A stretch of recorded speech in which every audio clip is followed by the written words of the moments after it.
MLS Touch tips from your Miami trainers. How to find agent contact information. There's a few different ways.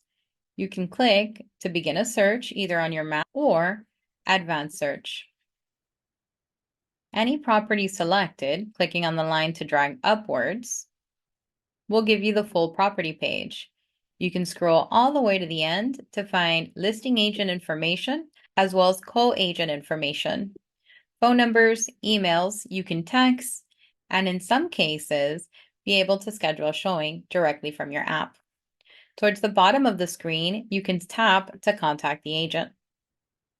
You can also select the agent information and add it to your contacts, as well as be able to preview listing activity, clicking on the X. Another option is membership.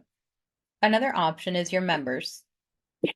Another option is your member directory. Tapping on members will allow you to search any member. You're able to select the individual for contact information, including office phone number, email, and property details,